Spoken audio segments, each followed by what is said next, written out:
screen and you can hear me okay, Derek? Do you want to Yep. confirm? No, absolutely fine, mate. So I will now go on mute and I'll over to you, sir. Excellent. Well, thank you everybody for joining this session. We're going to cover GDPR. For those who don't know me, my name is Gill. I've recently left the UK local SE team and I've now joined the Security Solutions European team. And I'm sure there's a Brexit related joke somewhere in there. But as part of my new role, I look after my area of focus is GDPR, SCADA, LTE, and compliance. So if you have any projects, any activities relating to these areas, I highly recommend you get in touch with me, and I would love to work closer with you on these opportunities. So in today's session, we are going to cover GDPR in 3 segments. The first segment will establish a basic understanding from a high level what GDPR is, so everybody's on the same page. Then we'll look as to how Checkpoint can specifically help customers in their GDPR activities. And then the final segment is where we'll start to look at what we can do in the field to unearth some of these GDPR opportunities and build upon our knowledge. Okay, so what is GDPR? In a nutshell, GDPR is a regulatory framework focusing on data privacy. It will completely change the way companies collect and treat personal data. It makes this a fundamental human right as opposed to a consumer right. So I'm going to put forward to you a hypothetical scenario. Let's assume we come across a company who is now under the scope of GDPR. Okay, GDPR will mandate to this company, first of all, what is the purpose that we are collecting data? In this example, it's clear the purpose is for me to have the chance to win £20,000 towards a dream holiday, and therefore they are collecting my personal data to tie this in. GDPR will then mandate to this company, okay, what is the relevance? Is what's being collected relevant to the purpose? Well, clearly, I'm giving away my title, my first name, my surname, my email address, and my date of birth to verify my age. So I could indeed say this is relevant. However, if this company then starts to ask for additional information, such as my ethnicity, my dog's favorite treat, the colors of my eyes, then in order to I can very quickly establish that this really isn't relevant to the purpose. GDPR will also mandate what happens to this data after the purpose is met. So in this example, where I'm entering a competition, the competition ends on 16th of January 2018. I would expect that my data is then purged and it's no longer existing on this system. It shouldn't be resold to another company, to another marketing activity, or to another event within the same organization. And of course, GDPR would mandate to this company that we, as the individuals, must consent and must know what the purpose is relevant and what happens to the data afterwards. So that's just a quick scenario to walk through so we can start to grasp what we mean by GDPR changing the way companies collect and treat personal data. We'll expand on this scenario as we go through the presentation. So throughout this presentation, I want to take the opportunity to dispel some of the myths I've come across in the field. First myth is GDPR is not a technology solution. It's not something you can buy off the shelf, install in your network, and suddenly you've ticked a box that says, I am GDPR compliant. And that is because GDPR is a framework for data privacy. And we've seen an example of that through the scenario we just walked through. Now, the bulk of this GDPR framework relates to the collection and treatment of that personal data, okay? In fact, here's a really good definition that I've come across, and I'm going to read this verbatim. GDPR is a cultural change in terms of how organizations process personal data throughout the organization, where personal data is obtained from, how it is used, where it is stored, who it is passed to, and how those parties use that data, okay? So think of GDPR as a behavioral change, a mindset adjustment. Now, within the framework, there is a small part within GDPR framework that relates to the safeguarding of the personal data. And it is then we can start to look at technology and how technology can enable the framework. Again, we're going to speak about this in more detail throughout the presentation. Right, so we sort of covered this in my example earlier on, but I want to talk about data minimization, which is a principle that GDPR is purporting. Now, data minimization, and you'll see here in the title of the slide, I've put down data minimization versus big data. And the reason being is because today we live in a society where it's all about big data analysis. All the conglomerates wants to have every bit of information about you, what you ate, what your best friend looks like, what color is your car, every bit of detail on you. Now, what GDPR says is actually data minimization is a principle where we only collect what's relevant. Okay, you'll see this in a lot of marketing activities in the past where a marketing team will collect data and then they'll figure out how to use this data 6 months later. GDPR says no, you need to have a purpose now. You then need to collect data that's only relevant to that purpose. So it's a fundamental shift. Now, in the previous example, they asked for our date of birth because they needed to verify our age in the competition. Now, with data minimization approach, GDPR would say, okay, you can absolutely ask for the date of birth, but you don't need to store the date of birth. You can do whatever logic you need in the background to verify this person is indeed over 18, but you don't need to store their month, their day, and their year in some sort of database, okay? And of course, only data that is relevant. So this is what we mean by data minimization. And in fact, we'll take it from the horse's mouth. And when we look at Article 5, Paragraph 1 of GDPR, it says here, personal data shall be adequate, relevant, and limited to what is necessary in relation to the purpose for which they are processed. So taking a step back, that means do not take more data than is necessary for the purpose. Okay, so why GDPR? The answer is simple. It's because our personal data is valuable to everyone else but us, and that is the sad reality. We are so happy just to sign our personal data away, just to give it away. We sign up to that new social service website. We sign up to this new competition. We just tell them everything and anything about us just to get this glitzy new thing that this service is providing. And we don't take a moment to think why that is bad.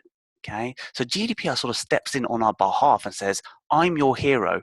I'm here to save the day, and I'm here to protect this personal data and make sure it is valuable to you. In reality, we should be doing that ourselves. In fact, we only have to look at some of the headlines we've seen in the past to see the real attitude behind personal data from a corporate position. When we look at some of the headlines, some of the data breaches we've seen, for example, Adobe loses more than 150 million of its username and passwords. Target credit cards information is leaked.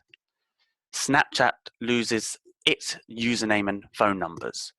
The point being here is GDPR says, no, hang on a minute. This personal data is owned by the individual, not the organization holding it. It's not your personal data, Mr. Amazon, Mr. Target, Mr. Snapchat. It is my personal data. It is your personal data. Okay? There's a fundamental shift in language with GDPR. So when we start to see headlines in the future, it should be more resonant to something of the effect of so-and-so loses your data in a recent breach. Okay, GDPR trying to put this shift on the corporates to say, hey, this personal data belongs to me and you are now responsible, and you need to properly handle this personal data with the correct controls and the correct level of value. So why is personal data so important? Well, we only have to look at some of the impacts of some of the data breaches to fully understand and grasp why personal data is important to us and why it should be. In fact, if there is a particular data breach and this data breach happens to have information which in the wrong hands could then lead to fraud, it may have your credit card details, and therefore in the wrong hands, somebody may start to purchase things using your credit card information, so fraud. Again, if this particular data breach has information that under the wrong hands can enable them to perform identity theft, so they can take out a loan under your name, a mortgage under your name, some car finance under your name. Just by these two examples alone should really still the message that personal data is so important to us and we need to treat it with the utmost care. However, if you've not sold on these two examples, then I'm sure the final example should do it. if this particular data breach has a particular bit of information that under the wrong hands, it could be used to blackmail us. In fact, there was an incident not too long ago, a company called Ashley Madison. Now, Ashley Madison, how do I best describe what they do? You know what? It says it here on the tagline. It says, life is short, have an affair. So it's encouraging married couples to do something unmarried, unmarried-like. But what I want to draw your attention to is this number over here. It claims over 32 million anonymous members use this service. Now, due to this data breach, those 30 plus million anonymous members very much became public. They were very much in the public eye and in the public domain. In fact, let's look at an article that took place 6 months after this incident, and I'll read this verbatim. Life after the Ashley Madison affair. It's 6 months since hackers leaked the names of 30 million people who had used the infidelity website Ashley Madison's. There were resignations, so again, people lost their jobs, they lost their livelihoods. Can you imagine being part of the security team of this company and then having an interview with the prospect employer, and you have to put up your hands and say, yes, I was part of that security team for that breach? It's going to really impact your prospects of employment. So there's a real effect here for people's livelihoods. It also led to divorces. So again, families were torn apart. Children finally found themselves in a situation where mum and dad are not together anymore. You know, this had real human effects, this data breach of our personal data. And then on the more extreme side, there were suicides. There were people being targeted using social engineering to say, hey, Mr.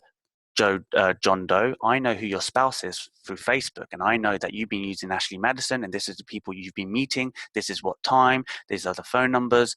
Give us 10,000 euros right now, or we'll divulge this information to your significant other. You know, people felt like they had to take their own lives. So hopefully you can see why personal data is so important to us, and this is why GDPR is stepping in. So where did GDPR come from? Well, when we look at the laws on this side of the pond, when we look at the laws in Europe, Europe on the world stage has always been admired for being ahead of its time when it comes to privacy laws and data privacy laws. In fact, we are almost seen as the gold standard on the world stage that other nations look to. And this has been evident from World War II onwards. Okay, and in 1995, the European Union, they put out a data privacy law called the Data Protection Directive. Hey, this came out in effect in 1995, and this was to tackle some of the privacy issues that they foresaw at the time. Now, the problem is you have to appreciate the landscape in 95 compared to the landscape today is vastly different. Nobody had an inkling that the way we consume technology today, the way we share our data, the way we use things like Facebook, social media, YouTube, nobody had that inkling back then of how that would have been used. So what we find now is that the Data Protection Directive is just inadequate for today's needs when it comes to data privacy. And in fact, this data privacy law was very tricky to transpose across each EU member state. Everyone had their own spin on it.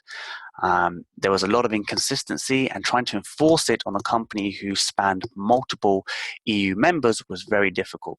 So what GDPR is an evolution of the Data Protection Directive. Okay, it's a much broader definition of personal data. It creates this uniform law across the member countries, and it has teeth. It has much harsher penalties, and we're going to see this throughout the presentation. So let's talk about some of the GDPR terminologies. Let's get familiar with some of the key players within the world of GDPR. First up, you have data subjects. Now, a data subject is a natural person like you and I. For the scope of GDPR, it is a citizen or a resident of an EU member state. Okay? This person is the rightful owner of their own personal data. Then you have the data controller. The data controller is the organization that collects data from the EU citizen or resident. It's the likes of your Sony and your Amazon and your corporates. Okay? They determine the purpose, the condition, and the means of processing the personal data. Okay? They had some obligations under the old DPD model, but GDPR, there's a lot of obligations, and we'll see that in a moment. Next up, you have the data processor. Now, the data processor processes data on behalf of the data controller.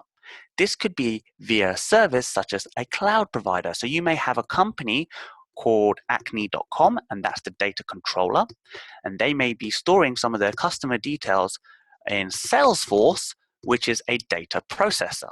Okay. Now, in the old DPD model, the data processors were relatively safe. However, under GDPR, they have a direct statutory obligation. Okay, they will be subject, if there was a data breach or some sort of issue, they will be very much in the spotlight as the data controller. Okay. Then you have the data protection officer, also known as the DPO. A DPO is appointed directly by a company if they are engaged in regular and systematic monitoring of individuals on a large scale. So if they're monitoring the behavior of EU citizens or residents on a large scale, then that's when a DPO is required. And a DPO works independently to ensure that the company, the controller, the processor is adhering to those GDPR regulations. Okay. Also, companies may be levied a penalty if they're found not to have a DPO when they should do. Okay. This also applies to non-EU companies. They will need a DPO as well. Next, you have the Data Protection Authority, okay, or the DPA. So the DPA is a national authority tasked with the protection of data, okay? These are the authoritative, these are the people, the men and ladies who have the power to fine, okay?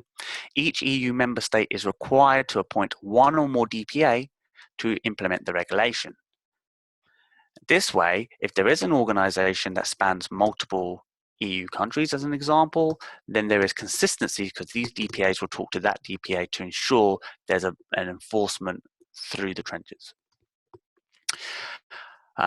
Just very quickly, I want to share with you an email I received not too long ago. This email is basically saying that in February, Microsoft released their GDPR commitment statement. In May, Google and AWS, they released their GDPR commitment statement. And then in July, Salesforce also then released their own GDPR commitment statement. The point being is the data processors, the cloud people, they very much know that GDPR, they are very much in scope of GDPR. So they are putting all their ducks together. They are making sure that they are doing what they need to do to be compliant with GDPR. Okay, so again, I'm going to take another opportunity to dispel some of the myths that I've come across in the field. So I've heard, hey, Sonny, you don't need a you don't need a DPO, a data protection officer, if X, Y, and Z. Now, I would say ignore the rumors. You can read the GDPR article itself to understand when a data protection officer is needed. However, I've taken the liberty to include a decision matrix which will really assist and help you speak to your customers so that they know exactly when they require a data protection officer. Now, I'm not going to go through every step of this decision matrix, but it's fairly easy to use. You start off here at the left. Is your company subject to the EU GDPR? If you're not sure, then it will ask you and prompt you, are you processing personal data? If yes, keep following the tree down the branch. If no, follow the tree down the branch. So again, I'll leave this in the presentation so that when you download it, after it's made available, you can use this as a tool to really assist your customers whether they need a DPO or not. Okay. Another myth that I want to dispel that I hear in the field quite often is, hey, Sonny, small businesses, as in businesses that has fewer than 250 employees, they are exempt from GDPR. GDPR does not apply to them. Again, I want to dispel this myth because that is not quite the case. Yes, GDPR recognizes that smaller businesses require different treatment compared to large or public enterprises. But if we read the article properly, and here I will read it verbatimly, we can start to see actually there is some exceptions. The obligations referred to in paragraph 1 and 2 shall not apply to an enterprise or an organization employing fewer than 250 persons. So it's saying here there are some elements of GDPR that won't apply unless, and this is the big one, unless the processing it carries out is likely to result in a risk to the rights and freedoms of data subjects. The processing is not occasional, i.e., so it's regular, or the processing includes special categories of data, as referred to in Article 9, or personal data relating to criminal convictions and offences, as referred to in Article 10. So just be very careful as you toe this line. Make sure that these caveats don't apply to your customers. Okay, so it's not just a quick broad brush. If you're under 250 employees, GDPR don't apply to you. They have to really meet this criteria here. Okay, so what does GDPR say that our data is? So in the broad sense, our personal data is our things like our name, our date of birth, our address, our mobile devices, even our social media posts. You know, we may post a picture of a landscape. That's our personal data. Okay, photographs, and even some of these smart devices in our house is our own personal data. So if we have a smart plug and that's monitoring our energy consumption, that personal data belongs to us. It doesn't belong to the smart plug manufacturer, and it does not belong to the energy company supplying the energy. It belongs to us. Okay. Then GDPR has a further stream of personal data. You have what's called sensitive personal data, which includes things like your race, your ethnicity, your philosophical beliefs, and so on. And then you have your genetic and biometric data, so things like your DNA, your blood test, gene sequence, fingerprints, retina scans. Okay. What you also need to keep in mind is anything that's in the broad sense of personal data can very quickly become either sensitive personal data or genetic and biometric data. In fact, there are some devices, some Internet of Things or smart devices in the home that can collect information that can really quickly establish itself as sensitive personal data. In fact, there was a device of such that was tracking unusual activities of a user, and let's just say these activities very much mapped into sensitive personal data. So GDPR has some controls around those type of data. Okay, so we've talked about GDPR being this hero in a cape, about personal data being ours, and that people processing our personal data have a responsibility. Okay, so if GDPR is making this effort to say the personal data belongs to me and you, then something that is mine, I should have a sense of entitlement. And absolutely, with GDPR, it's our data, therefore we have rights. Now, I'm not going to go through every single right. I'm just going to go through 2 or 3. Okay, the first right is the right of access. This enables us as the data subjects to obtain confirmation of our data from these controllers and processes. We can say, hey, what data do you have on us? And we may need to do this because we may need to see if there's any errors that we may need to identify and correct and point out, and so on. The second pillar of rights is right to erasure, also known as the right to be forgotten. Now, I'm going to read this verbatim because it's very important. It says here, the data subject may request erasure of their data when there is no compelling reason for it to be retained. And I'm going to highlight that. So when there is no compelling reason for it to be retained. And that is very important because this is why when GDPR comes out on 25th of May 2018, we don't all suddenly wake up and mosey over to our local police station and say, hey, Mr. Officer, I want you to delete my criminal records, my motoring convictions, and my parking fines right now because GDPR says I have the right to be forgotten. Absolutely not. There has to be a compelling reason. Okay. This leads me to my next session of dispelling myths. Now, I'm going to spend a bit of time dispelling this myth. It's something I hear quite often in the field, and I always get this time and time again. So I'm going to spend a bit of time to do this some justice. Okay. So a lot of people have approached me and said, hey, Sunny, what about our logs, our security logs? What about our security checkups? As you can see within our security logs, there's a lot of personal identifiable information. For example, I can see very quickly that Jesse, what applications Jesse has accessed, what websites and what files have been downloaded, okay? So I'm going to try and attempt to dispel this myth, but I'm going to take some time doing so just to make sure this is crystal clear. So first of all, security logs such as this are exempt from GDPR. I'll repeat that again. They are exempt from GDPR. In fact, recital 49 specifically says so. So just based on this alone, we know that security logs are fine. In fact, I'm going to pull up the actual paragraph, and we're going to read some of this verbatim. It says here, network and information security as an overriding legitimate interest. The processing of personal data to the extent strictly necessary and proportionate for the purpose of ensuring network and information security. It then goes on and on about the types of computer emergency response teams and who can do it and so on. But the point being here, or the takeaway is, security logs under GDPR are absolutely allowed, providing they are for the purpose of security, right? So we're not just logging all this information about Jesse and Walter for the purpose of selling this information to a third-party company or to spy on these people. It is for the purpose of security, and therefore it is proportionate, okay? So just based on this alone should be more than enough to dispel this myth, but I'm going to carry on.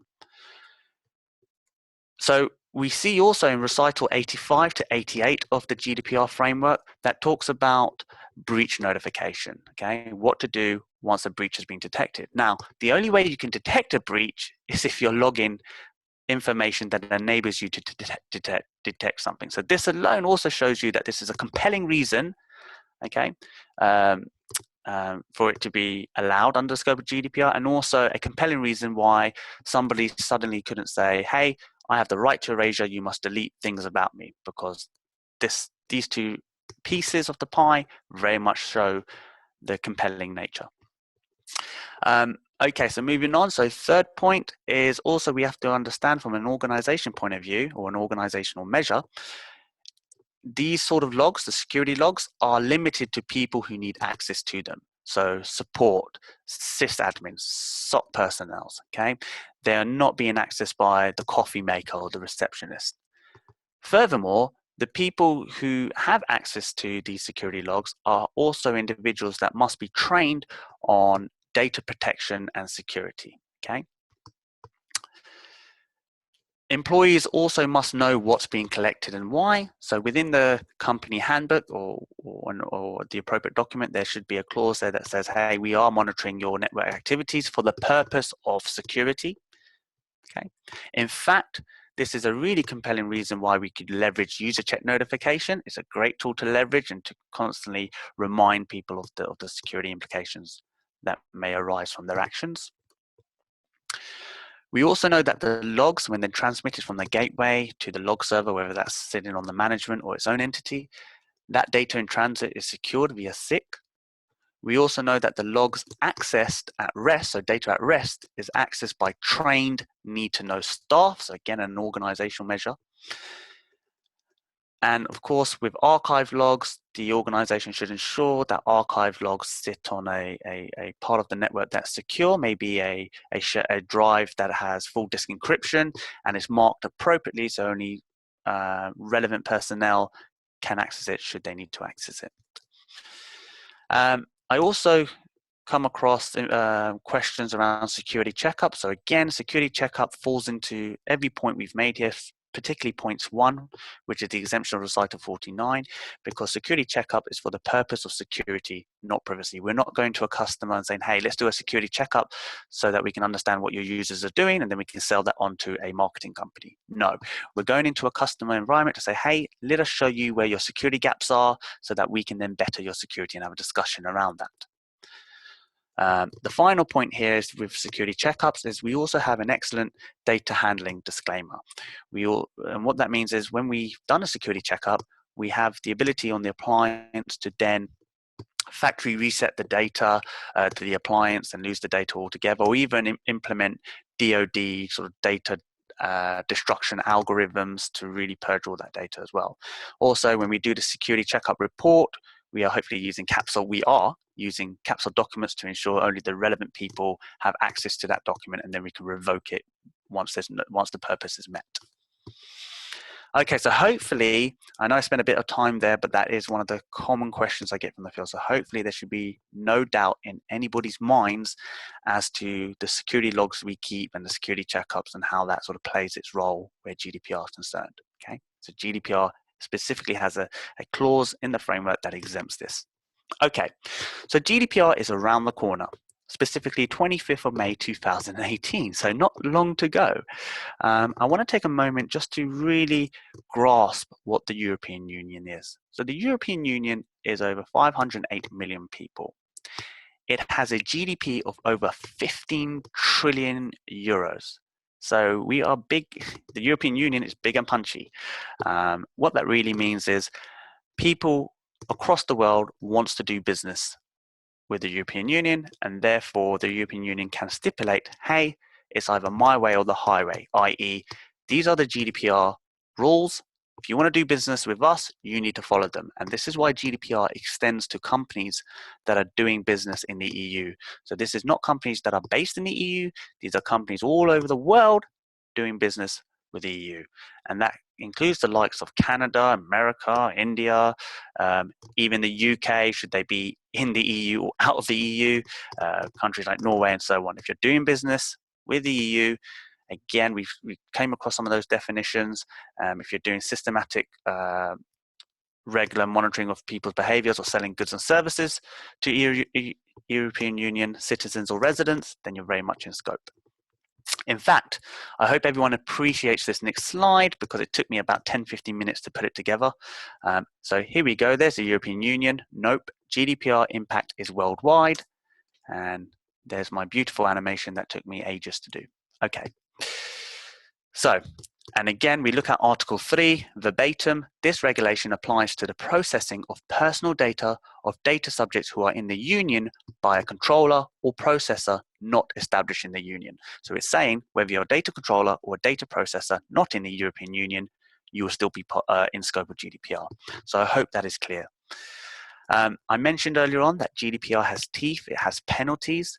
And some of these penalties, for example, can be up to 4% of a company's worldwide turnover or 20 million euros, whichever is greater. So if a company is found to be not compliant with GDPR or there's a data breach and the auditors can see that the company did very little to mitigate that risk, then these are the potential fines.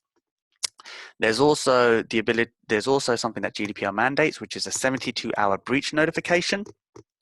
Again, if you think about the indirect cost there, so things such as reputation, brand damage, and the costs that are associated with those type of elements, this makes GDPR a very hot topic in the boardroom. Okay, this is a boardroom discussion, and this is taking place. Okay, so hopefully we've built a story. We have a basic high-level understanding of what GDPR is. We're going to start to talk about what Checkpoint can do to assist customers in their GDPR activities. So preparing for GDPR. So what we have is a 5-step attack plan when we look at GDPR. Okay. The first is to understand the customer, to understand their environment. Okay. The second is to perform a risk assessment, and this is typically done by the customer, potentially their data protection officer. Okay. The third step is to then select the specific technical measures. Yes, I said specific because only the auditors will know what those specific measures are. So when there is a data breach, it's the auditor who ultimately says, hey, you had a firewall, you should have had IPS. Okay. But until that time comes to pass, okay, because remember GDPR is not implemented yet, we have to select appropriate technical measures. And we select these appropriate technical measures based on the language of GDPR in the articles as we find them. And I'll come on to that in more details in a little while. Okay, and in fact, there's something I wanted to share here real quickly. So GDPR talks about the state of the art, or SOTA, and it says here, the principle is future-proofing GDPR. As IT technologies are developing faster than regulators can respond, therefore the burden is on the individual organization to prove that it has a view on what SOTA is in order to justify why it did or did not implement certain technologies. So what it's saying here is, because technology is evolving so quickly, there's no point in GDPR stipulating you must use IPS, you must use sandbox. It's because if they stipulate these things, technology may move on so much more quicker. The threat landscape will move on so much more quicker. So what they've done is they've actually defined an open requirement. So they've actually stated, this is your objective. You now have the freedom and flexibility to look at the state-of-the-art technologies that can help accomplish those objectives we set out. And we'll speak about that in a little while. Then you have the fourth step, which is implement technical controls. And the fifth and final step, which is monitor those controls for its effectiveness. And this is where a trusted advisor such as Checkpoint can really assist their customers. Okay. So here's something that we're working on in HQ. So HQ is working on a GDPR security checkup. It's not out yet. I don't have an ETA at the moment. As soon as I do, I will share that information across the relevant mailing list. But the idea here is to have a security checkup looking more for GDPR related items, okay? And if you think about that 5-step plan, once this tool is available, this would be a great tool to go to the customer's DPO and say, hey, you need to understand your environment. You need to perform a risk assessment. We have this security checkup that can help you do this. Okay, it can help you establish where we're seeing this personal data and what applications are holding them. Okay, so I mentioned again in the beginning of my session that GDPR is not a one-bullet solution. It's not something you can buy off the shelf and suddenly become GDPR compliant. Okay, so when we look at implementing technical controls, we have to look at the framework. And I mentioned to you only a small part of the framework relates to technology, because the bulk of the framework is about data privacy, collecting and treatment of that personal data. And in fact, when we look at the entirety of the GDPR framework, there are only 3 chapters that has a mention of technology and the role it plays. And that's chapter 0, chapter 2, and chapter 4. And you'll see what I mean when I stated earlier on that GDPR has this way of specifying an objective and giving you the freedom and flexibility to look at the technology that you can put together to meet that objective. So if we look at some of these clauses, Chapter 0, which is an introductory clause, Article 49, it states here, this could, for example, include preventing unauthorized access to electronic communication networks and malicious code distribution, and stopping denial of service attacks and damage to computer and electronic communication systems. So this is a paragraph from the article. And again, we can see that the language it's using, it's not saying you must prevent unauthorized access by making sure you have a NAC or some sort of ACL, or it's just saying this is the requirement. You choose what can fulfill that requirement. And again, we look at R80.10 as a business-aware security gateway, and the functionality and the features that it enables an organization to leverage. We can start to see how this can very quickly map into that requirement. It talks about malicious code distribution. So again, the Sandblast family, the NGTX package of treating known malware as well as unknown malware. And it talks about stopping denial of services attacks. So again, we can map our DDoS protector for those volumetric attacks. We can start to look at file and IPS for those application level attacks, distributions, denial of service attacks. So again, hopefully you can start to see it's not specifying what we need, rather it's giving us a requirement and giving us the freedom and flexibility to meet those requirements. Again, if we look at Article 39, it talks about personal data should be processed in a manner that ensures appropriate security and confidentiality of personal data, including for preventing unauthorized access to or use of personal data and the equipment used for the processing. So again, we can map that into security management, our DLP, our capsule docs, our content awareness. Okay. When we look at Chapter 2 principles, Article 5, it's a principle relating to the processing of personal data. So it says here, personal data shall be processed in a manner that ensures appropriate security of the personal data, including protection against unauthorized or unlawful processing and against accidental loss. So in our minds, we can see that's the requirement. So we can certainly see how capsule docs can play a role, right? Within capsule docs, we can stipulate that these documents can only be accessed by authorized personnel. Okay, so we can see how we fulfill this open requirement, And then again, it talks about against accidental loss. So again, DLP, the use of DLP, the use of content awareness, being able to put together policies and rules that really helps mitigate this open requirement, and as well as user check notification to ensure that users are not accidentally leaking data. So there is a notification to say, hey, did you mean to do this? And then they can approve that or reject that. When we look at chapter 4, it says here, the controller and the processor shall implement appropriate technical and organizational measures to ensure a level of security appropriate to the risk. So when I look at that, this is Checkpoint's Infinity architecture. That whole messaging is amazing because we've come up with Checkpoint Infinity architecture. It's just nice to see that plugs in right with this statement from the GDPR framework. It then goes on to say a process for regularly testing, assessing, and evaluating the effectiveness of technical and organizational measures for ensuring the security of the processing. So it's saying here that not only once you have these tools in place, you need to have something that's monitoring how effective it is, because things can change from time to time.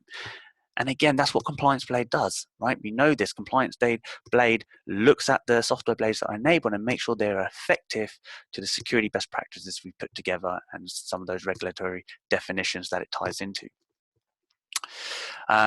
Again, when we look at some of the breach notifications, it says here 72-hour breach notification to the supervisory authority. So it effectively says you need to ensure that the supervisory authority knows about the breach within 72 hours. Well, again, when I look at this, I think to myself, smart event, smart log, smart reporter, that 360-degree visibility of what's going on in my organization will allow me to comply with this specific paragraph of GDPR. I'll be in a position that if there is a data breach, I can then fulfill that 72-hour notification, okay, because I have that visibility. It also goes on to say about the 72-hour breach notification to data subjects. And in fact, this is probably an important one in the boardroom for customers, because it does actually say if the personal data that has been leaked or breached is unintelligible to any person who is not authorized to access it, such as encryption, then you don't need to notify the data subject. So, for example, if this is data that's protected by Capsule Docs, or data that's been protected by Capsule Workspace, so somebody's lost their phone, or somebody's lost their laptop, but it's been encrypted using full disk encryption, this makes it unintelligible, and therefore this allows them to save face. This allows them not to notify the data subject. So again, think about brand reputation and the sort of cost. Think about companies such as TalkTalk that lost more in the brand damage they sustained with their data breach as opposed to the actual fine that was imposed on them. GDPR also talks about pseudonymization, and we covered a little bit in the previous slide, but it says here pseudonymization means the processing of personal data in such a manner that the personal data can no longer be attributed to a specific data subject without the use of additional information. So again, when we look at Capsule Docs, so without that username and password, that additional information, we fulfilled this requirement. When we look at Capsule Workspace, so if we lost our phone without that fingerprint, without that PIN code, that additional information, we've satisfied this criteria. If we've lost our laptop, that full disk encryption without the additional information of the pre-boot master password key, again, we fulfilled this. And again, with MEP and so on. Now, I could spend the next sort of 20, 30 minutes going through every clause in a bit more details and how we can map that into the security solutions that we have today in our portfolio. However, Avian Rambam from HQ has already done this in an excellent webinar. He walks you through the GDPR framework, the articles, and how that maps specifically into the Checkpoint technology. So it's a very complementary webinar that complements what you've seen today. So I highly recommend you go ahead and view that webinar. It's under pages.checkpoint.com/EU-GDPR. He's also released a white paper that again talks about the same thing. It talks about the GDPR framework, this open requirement, giving us the freedom and flexibility to look at state-of-the-art technology, i.e. our software blades, and how they satisfies those open requirements. So again, very useful, and I highly encourage everyone to look into those. In fact, the white paper was so impressive. As I was sort of building my own awareness of GDPR, I took on that white paper and I gave that white paper to a a data privacy company, so an independent data privacy company who I've been working with very closely here in the UK around GDPR. These guys have almost 20 years experience of data privacy. They've been very close to GDPR. They've even had people within their organization on the board when GDPR was getting fleshed out. So these guys very much are the experts. They are the subject matter experts of GDPR. So I gave them our white paper. They gave me some comments back. Here's an initial email. I'm not going to read it all out, but there's some keywords that I want to share with you. So first of all, it's a really well put together white paper. They then gone on to say that it shows the breadth of technical and consultancy solutions which Checkpoint have to support the security aspects of GDPR, and is a winner in their opinion. Okay, so this is just give me one moment. This is something the subject matter experts are saying to us. They're looking at us as the experts saying, hey, you guys know what you're doing here. You guys have a clear strategy here. Well done. So I thought that's worth sharing. Okay. So we've had two clear messages. Okay, so implement the appropriate technical measures, which we've gone through, and ensure they are effectively implemented. So when we look at effectively implemented, we talked about Compliance Blade. We know that Compliance Blade really helps when we start to look at stats from Gartner about security breaches due to misconfiguration. We know that's absolutely where the Compliance Blade fits in. In fact, the Compliance Blade is king where GDPR is concerned, and that's an actual quote from Abraham Lincoln, verified by the internet, so we know that it is absolutely credible. We know that what the Compliance Blade does, it monitors the compliance, the Compliance Blade will monitor all the Checkpoint products with a real-time dashboard, our software blades, and gives us useful feedback in real time. So we do actually have a GDPR definition, okay? And then looks at the best practices and maps those best practices into the regulatory definitions that we have put in place for GDPR, linking them together in order to make sure these tools are effectively being monitored. That's what the Compliance Blade EU Data Privacy Report looks like. So we can generate a report really quickly to show where we are from a Checkpoint perspective on how we have best implemented our security gateway in line of the GDPR concept. Okay, I want to take this quick moment. We're almost done now. I want to take this moment to plug in something that Thomas Sol's been working on. He's actually done a how-to video guide for the Compliance Blade in R80.10. He's posted these on Checkmates. I highly encourage you watch them. They're very good. He's building upon them. Each video is sort of 1 to 2 minutes each, and they're very useful indeed. Okay, so final section. We've now covered what GDPR is at a high level, and we've now covered at a high level. We've now talked about how Checkpoint can work towards our customers and assist them in the activities they find themselves with GDPR. We're going to now sort of finish it off with looking at what we can do more in the field to unearth opportunities and to build our knowledge. So first of all, the GDPR security checkup. When that is ready, it's going to be an instrumental tool in helping us unearth these opportunities, to be able to go into a customer meeting and say, hey, I understand your pain, Mr. Customer. I understand you need to identify and understand your environment, and you need to perform a risk assessment, and that's not so easy to do. We have this great tool, a checkup that we can put in place. It's non-intrusive, and it will give you this wonderful report to show you some of the personal data we've seen flowing in your network. Okay. Second of all, leverage the subject matter expert. So that would be me. So if you have an opportunity with a customer in relation to GDPR, please get me involved. I'll be more than happy to work with you on that. The third step is to familiarize yourself with the white paper I mentioned earlier on and the webinar. Definitely read the white paper and definitely watch that webinar. It will definitely give you much more knowledge acquisition and give you much more credibility when you're in front of customers talking about GDPR. Also check out the Checkpoint internal GDPR wiki page. That's been actively updated. Every time there's content being created in relation to GDPR, it's automatically uploaded there by the local team. So if the local teams go out and do their own content, they will then put that within that page. So very useful resource. read the GDPR articles. So if I bring that up real quickly, so this is a site that I use, and I can dive into some of the chapters, some of the wordings. I can even search for terms. Let's do data subjects. So the website is gdpr-info.eu, and I can really start to understand what GDPR actually says as opposed to hearing it from somebody else. Okay, let's get back to the.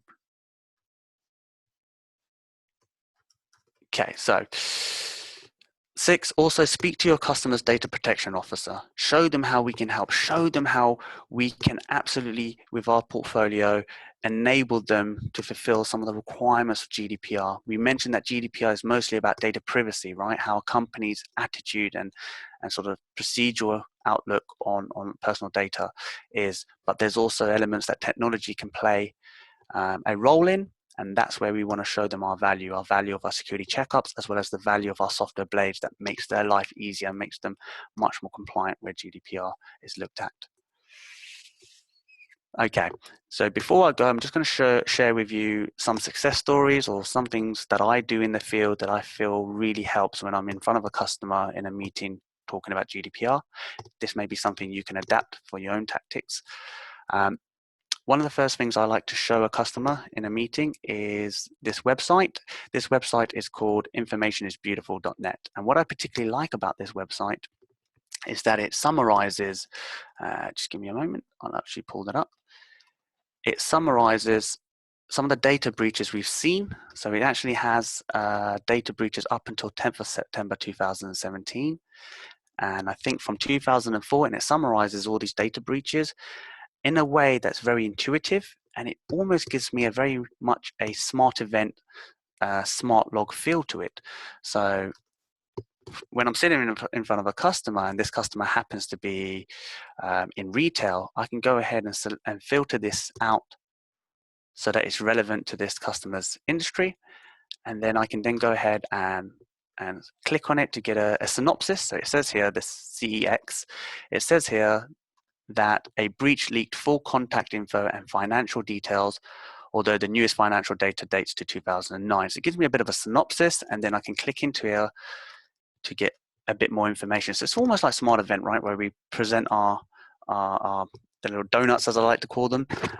You click in there to get a bit more information, and you keep drilling in and clicking on to get a bit more granular information. So again, you can start to read the articles associated with that. Okay, so, and also what I can do with this website as well is not only can I filter it to make it relevant to this customer's industry, but I can also then filter it to some of these configurable filters here. So for example, I can show him everything that may have been due to a lost and stolen computer. And again, we're not seeing much there. Oh, yeah, so gap, for example. Let's have a little click. So a stolen laptop which contains social security numbers. So what I like about this tool is that it presents all these data breaches, and obviously data breaches are pertinent information, a pertinent discussion point when we talk about GDPR, right? We've already established this, that GDPR concerns itself with personal data, making sure we don't find ourselves in a situation where it leads to a data breach. And what I find is when I open up with this tool, talking to customers, they tend to be really interested. They tend to really sort of sit up straight, their ears back, and they really like how sort of I've navigated through this tool. And this leads up to a successful conversation of GDPR overall, because it gets them interested. Because let's be honest, GDPR is not always the most interesting conversation to have for an hour. So well done for all you folks that are still sitting here. So this tool absolutely helps captivate their interest in my experience of using it. Okay, the second thing I want to share with you is haveibeenpawned.com. So let's go and bring that up real quick. Okay, so right. So this is a fantastic website where you can put in your email address or your username, and it will search across any known data breach that has now been made public and look through the databases of those associated breach to see if your username or email address is identified. And then it will say, hey, your email was part of a breach that happened with, let's say, LinkedIn. You may want to change your password, or you may want to change your credit card information. So it's a really useful tool. In fact, I'm not going to put my email address down and show you because I don't want to reveal what my email address is. So let's assume that it says my name here, but let's assume in reality that's my email address. I click on the pawn button, and straight away I can see here that that email address has been identified in 11 breaches that is known to this website. Okay, I can then enter my email address to ensure that they can alert me in the future. I can donate if I want. It even says here, breach is an incident where site's data has been illegally accessed by a hacker and then released publicly. And it even says, hey, you may want to change your email address, your password. So it's a really good tool, and I like to show this from time to time. In fact, it shows me a list of all my compromised accounts. And if I look at the first one, my first compromised account is at, okay, so we'll move on from that.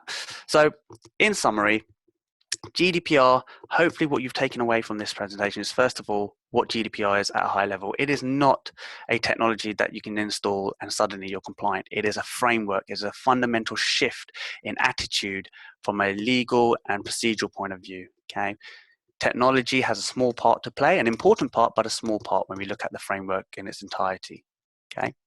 Software blades can help. What was fantastic in my own journey of GDPR when I started to learn more about this was, wow, everything that GDPR talks about, this is fundamentally what Checkpoint does anyway in our software blades. So it was lovely to be able to see how that maps into what GDPR is asking of us from that high level requirement. Remember, GDPR doesn't specify a shopping list of technologies we must employ. Rather, it talks about an open requirement and gives you the freedom and flexibility to choose state-of-the-art technologies to meet that.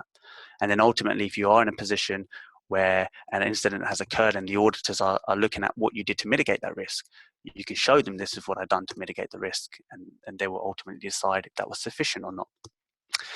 And the third and final piece is the compliance blade. I genuinely believe the compliance blade is the centerpiece of our GDPR conversations. There's no point installing our software blades and lining up our configuration if we don't know if that configuration will change over time. Okay, compliance blade is absolutely something that sits on top and makes sure in real time that nothing's being changed in a way that may be detrimental. In fact, it will also give you information how to improve that rating or that percentage from a checkpoint perspective. In fact, one of the things that I found is GDPR is actually, well, this is all known, but GDPR is actually free in the management bundle for the first year. And a lot of customers do not know this. So next time you're actually in a meeting, mention this to your customer. It only takes 5 minutes to tick it on and show them the value of the compliance blade. So I highly encourage you, let them know about compliance blade, the fact they have it already, the fact that they can just turn it on, and even take 5 minutes and show them either on a demo dashboard or on their own dashboard, whichever's more pertinent for you, and run them through that. And I guarantee that come the second year and come time for renewal, they will hopefully say yes, and that's a bit of an easy win there. So that's the end of my presentation, and hopefully that fits within the timescale that we set out. So I'm going to pass this back to Derek to finalize. Absolutely perfect timing. Thank you, Sonny. Was absolutely bob on. So I think we saw a couple of questions coming in that we saw. So couple there. We had one in a little bit early on, which was from Andy Nicholson. And he says, can you define what is processing data on a large scale? Yeah, so this is where when you look at the GDPR articles, they don't go into great details to define it. So that's what we would call a gray area. And I've had conversations with that data privacy company as well that I talked about. And this is where you will start to see some of these gray areas become more refined as GDPR is implemented and as time moves on. So there is no number that says 10,000 or 50,000. So for now, it's subjective. Fair enough. Okay. So Christopher Lutat has said, does that also include DLP blade analysis results are part of the security checkup being okay from a GDPR perspective? Does also include. Okay. Not 100% sure on that one, to be honest. So if he's referring to the so what the security checkup that HQ are working on, then yes, they will be looking at. I believe they will be looking at enabling DLP to obtain that information, but we just don't know the specifics right now because it's that what I showed in the presentation is a concept. So that's why we don't have an ETA at the moment. And I had permission to show that just to whet the appetites of the community, but there's no real meat that I can give you right now. Okay. And I suspect Fabrizio was being rather mean at our expense, because it just says with Brexit 60 million. So I'm not 100% to what that was referring to, but I'm sure he's having some fun at our expense. So Sure. Sandor, breach notification is only for EU member state company residing within the EU, or is it any company that So holds the data? absolutely. So it's any company. So that 72-hour breach notification is for any company that is doing business, that is basically doing business with the EU member states in regards to their citizens or residents. Perfect. We had a very nice comment from Daniel, so thank you for that. Judging by the epic nature of your presentation, we then have several people also agreeing with that. So thank you very much for everyone. It's good to get feedback quickly. The Thank you. last one we have is from Sandor again. Will the compliance blade expact on GDPR currently? Oh, I think what he's saying, yeah, expand. So will there be more compliance blade for GDPR going forward? Yeah, Currently has absolutely. 4. Yeah. Absolutely. So I'm in talks with Thomas Sol now, who's running that project. So absolutely, yeah, that's on the roadmap. Perfect. Okie doke. So if there are no more questions, then I think nicely on time we'll bring it to a conclusion. And thank you very much, everyone, for your attention. If anyone has any more questions on this subject, then or the previous subject, please feel free to email Yaron or Sunny directly. So thank you very much for your attention, and we'll close down the WebEx now. Thank you, and have a good week.